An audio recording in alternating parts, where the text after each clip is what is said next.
자, 시청자분들께서도 최근에 국힘당의 경선 결과를 다들 보셨을 겁니다. 참 말도 많고 탈도 많았는데 결국에는 윤석열이가 되었죠.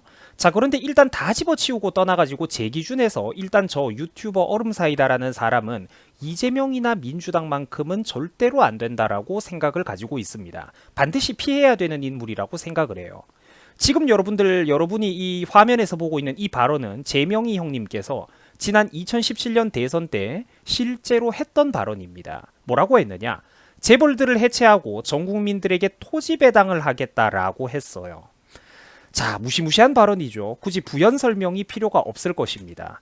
그리고 이 사람의 강력한 추진력에 대해서도 잘 알고 있을 거예요. 나는 한다면 한다. 정말로 밀어붙일 것이다. 전 국민들에게 30만 원씩 뭐 얼마씩 토지 배당을 할 거다. 기본소득을 밀어붙여야 된다. 등등.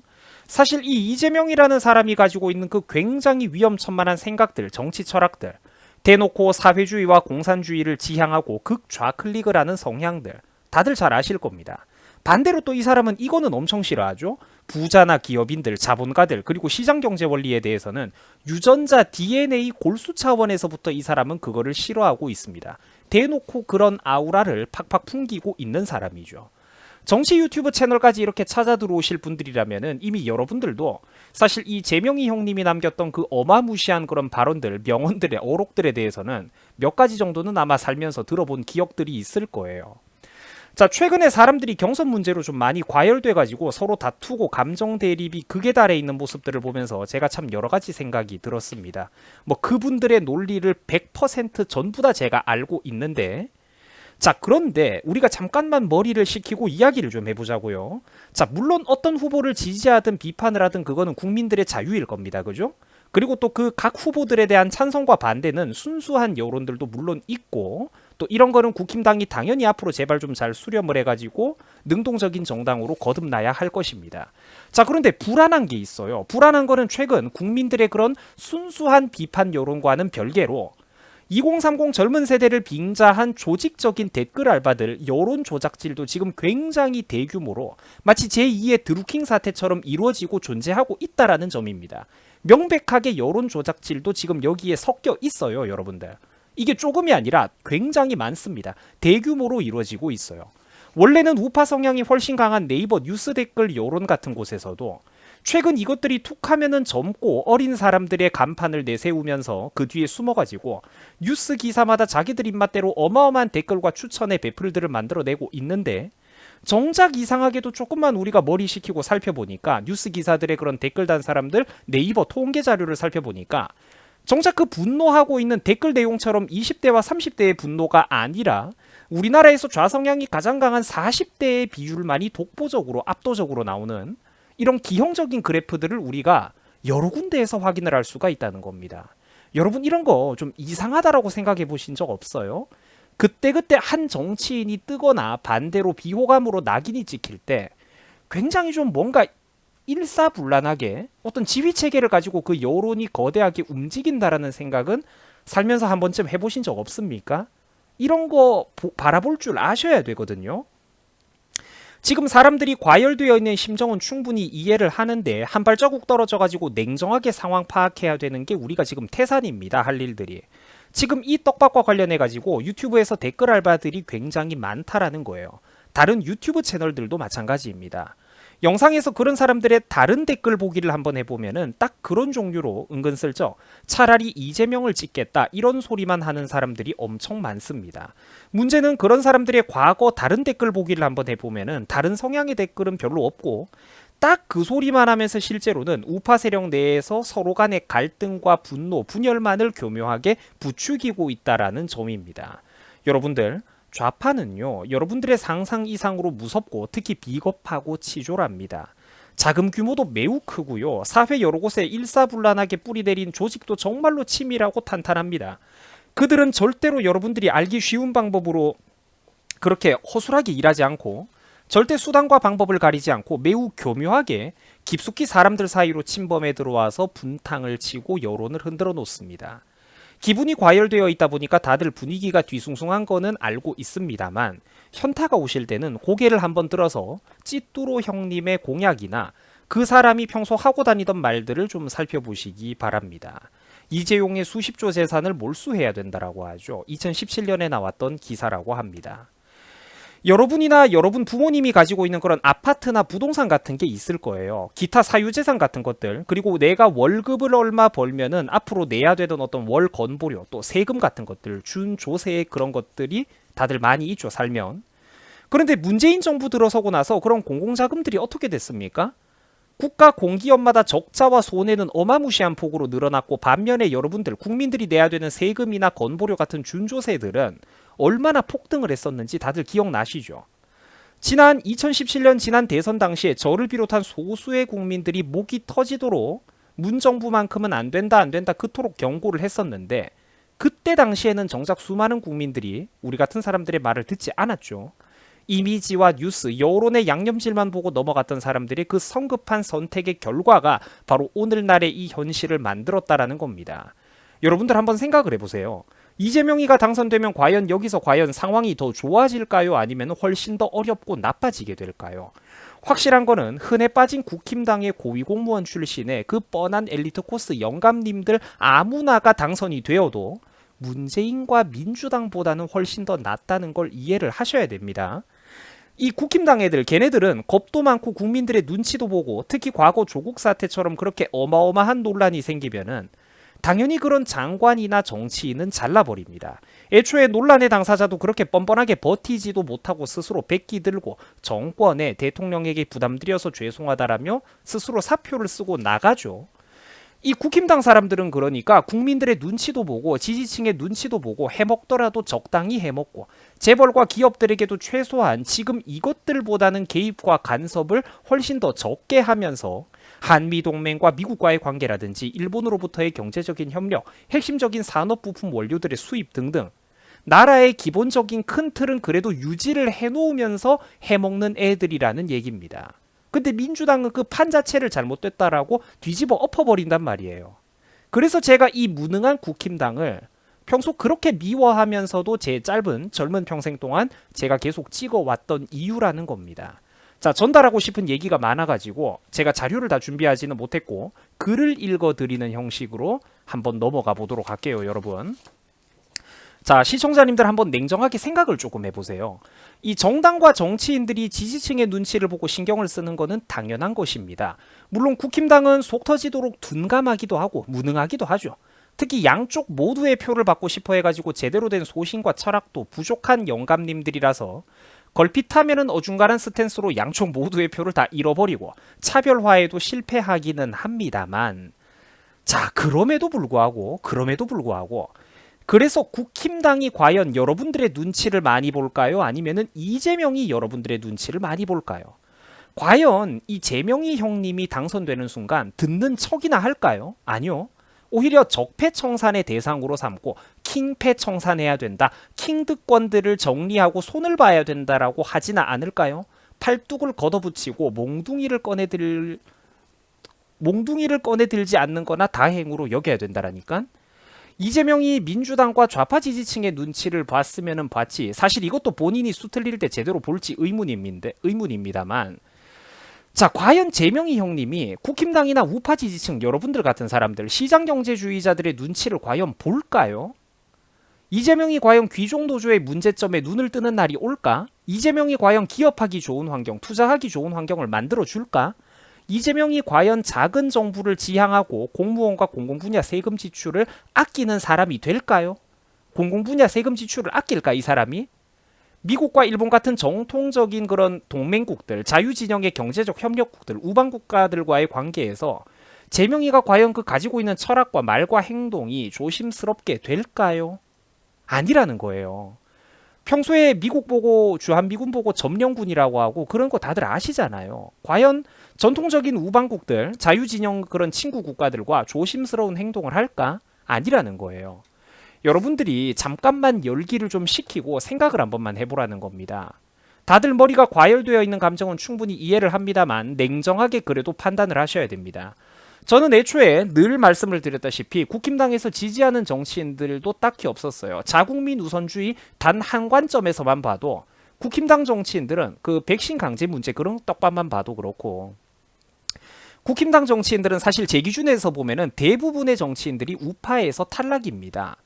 그래서 저는 매번 누구가 좋다라는 식으로 국힘당 안에서 바람이 불고 인물이 부각될 때도 늘 그 사람과 거리를 유지했습니다.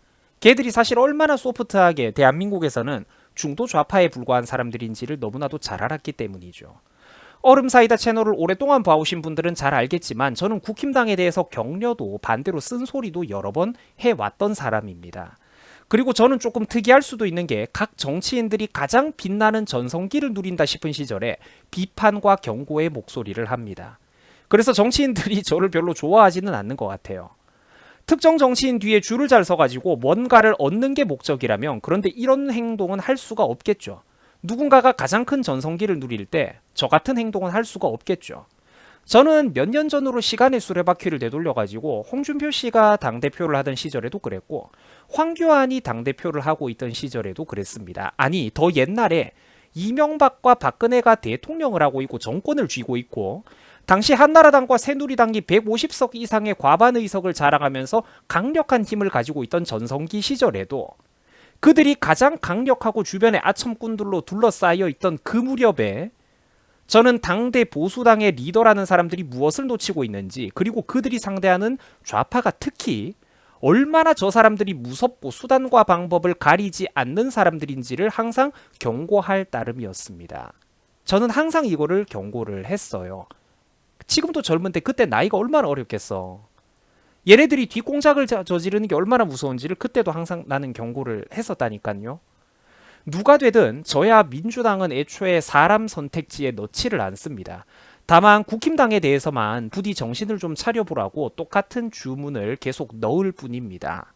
젊은 세대가 좋아하는 반팸이나 군필자 처우 개선 문제 이런 것들, 열정페이 같은 문제들의 그런 심각한 문제에 대해서는 제가 늘 강조를 했죠. 앞으로도 저는 국힘당 중진들이 제발 이 문제에 눈을 떠야 된다라고 계속해서 영상이든 커뮤니티든 글을 올라오고 비평을 할 겁니다. 자, 그리고 반대로 저는 나이 든 세대분들이 좋아하는 것도 많이 가지고 있죠. 강력한 태도, 우파 철학, 그리고 툭하면은 정치인들이 사과하고 물러서는 행태를 비판하는 거. 요런 것들도 항상 제 유튜브 채널에서는 앞으로도 올라올 것입니다. 저는 젊은 세대의 이슈와 나이 든 세대의 중점을 둘 다 매우 잘 알고 있고 어떻게든 이 모두를 당대의 유력자들이나 집권 세력들에게 떠먹여 보려고 애를 써봤습니다만 안타깝게도 오늘날 대한민국의 보수니 우파니 하는 사람들을 보면은 각자 본인이 속해 있는 세대 한 곳만의 시야에 매몰되어 있더라고요. 이 솔직히 좀 죄송스러운 발언이지만 젊은 세대분들도 자기 젊은 세대 한 곳만의 시야에 매몰되어 있는 사람들이 70%는 되는 것 같고 7, 80%는 육박을 하고 그리고 또 나이 많은 어른 세대들께서도 나이 많은 세대 한 곳만의 시야에 매몰되어 있는 게 좀 있습니다. 이런 거를 보면은 제가 참 가슴이 아프더라고요. 얼마든지 이 두 세대 모두를 정당한 논리와 장점으로 융합을 해가지고 우리가 똘똘 뭉친 뒤에 아버지와 아들들이 뭉친 뒤에 이 좌파 세력들 따위는 발도 못 붙이게 대한민국에서 그 씨를 말려버릴 수가 있을 텐데 이 지금 국힘당 구심점들의 그 국힘당의 정치인들 구심점들의 역량이 빈약하다 보니까 늘 그들의 공작질에 손쉽게 분열을 당하고는 하더라고요. 자, 사람들이 그리고 오해를 하는 게 있습니다. 여러분들 흔히 외연 확장이라는 말이 요즘 너무 쉽게 거론이 되는 것 같은데요. 이 외연 확장이라는 것도 사실은 생각을 좀 철학적으로 깊게 해보셔야 되는 게 내 세력 안에 내부 단속을 철저하게 하고 중심을 확고하게 잡았을 때 가능한 겁니다. 우파 철학이 그리고 우파의 특히 전직 대통령이나 전직 인사들이 그래도 왜 훌륭한 점도 있었는지 그래도 그때 당시에는 왜 그 사람들이 덜 나쁜 차악의 후보들이었는지를 우리가 좀 제대로 알 필요가 있다라는 거예요. 젊은 세대들이 5년 전, 10년 전의 대선에서는 우리 같은 사람들이 말하는 거 듣지도 않았잖아요. 나도 젊은데. 그래서 이제 진짜 진정한 의미에서의 청년 우파는 사실 1, 20%를 넘기가 어렵거든. 10%를 넘기가 어렵죠, 사실은. 우리가 이런 걸 부끄러워하면 안 된다라는 거예요. 우파의 전직 인사들이 왜 훌륭한 점도 있었고 그 사람들이 왜 덜 나쁜 차악이었는지 그때 당시에는 선택할 수밖에 없었는지 또 우파가 왜 국민 너희들에게 도움이 되는지를 알리기 위해서 노력하고 설득을 할 생각을 해야지 철학 자체를 포기해버리면 안 된다라는 거예요. 끝없이 사과하고 끝없이 물러서기만 하면은 절대로 아무 일도 안 됩니다. 좌파들이 만든 성역과 그 고지의 봉우리가 왜 잘못된 건지를, 그게 왜 거짓된 성역이고 거짓된 논리인지를 끊임없이 설득하고 맞서 싸워서 그 요충지를 탈환하고 기울어진 운동장 자체를 뒤집어 엎어버리고 분쇄시켜버릴 생각을 우리가 해야지. 좌파들이 이미 버거운 성역들을 여러 군데 선점을 해놨으니까 수많은 그 프레임에 굽실거리고 우리는 다른 곳에 가가지고 남아있는 썩은 고기가 더 없나 뒤적거린다. 그렇게 해가지고 정권을 획득하고 뭐 나라를 올바른 방향으로 유지하고 그게 되겠습니까? 절대로 그게 그렇게 쉽게 흘러가지가 않습니다. 똑똑하고 많이 배우신 분들도 이런 거를 잘 모르더라고요. 여러분들 반드시 기억을 하세요. 이 경제나 어떤 똑똑한 실무적인 정책들도 물론 중요하지만 그것들이 현실에서 구현되기 위해서는 반드시 강력한 정치 철학과 이념적 사상적 배경과 투쟁력이 함께 같이 따라와야 됩니다. 그런 강단이 없으면은, 배짱이 없으면은 정권을 재창출한다고 한들 또다시 막대한 좌파의 조직력과 선동여론 앞에 또다시 고개 숙이고 굴복하고 배가 흔들리고 질질 끌려다니게 되어 있습니다. 제가 여러분들 늘 말씀을 드렸지만 아직 한국에는 아직 코리안 트럼프가 없습니다. 실제 각 후보들이 참모들에게 마사지 받아가지고 대충 광고판 마냥 걸어두는 그런 공약 같은 거, 특히 자기 진영의 입맛에 맞게 딱 이렇게 표로 정리해 놓은 어떤 공약 몇 가지만 보고 누가 최고다, 누구 후보가 완전 뭐 최고의 어떤 정답이다 이러지 마시고, 실제 본인들이, 그 정치인들이 그런 내용에 대해서 구체적으로 얼마나 느끼고 그 사람이 얼마나 절박하게 제대로 이해를 하고 있는지를 기준으로 놓고 보면은 대한민국은 지금 현재 10가지 중에서 서너 가지조차 우파 철학에 제대로 발담근 정치인이 잘 없는 게 현실입니다. 자국민 역차별 문제에 대해서 제대로 눈뜨고 있는 정치인이 있습니까? PC주의, Political Correctness, 과도한 정치적 올바름주의에 대해서도 제대로 모르는 사람들이 수두룩한데 이게 무슨 우파입니까? 성역화된 각종 사건에 대한 어떤 비판 금지법들, 어떤 뭐 그런 사건들이 있죠. 그거 비판 금지법들, 국민들이 아예 논의를 못하게 하는 거, 해석과 논의 자체를 금지하는 것들, 심각한 문제 아닙니까?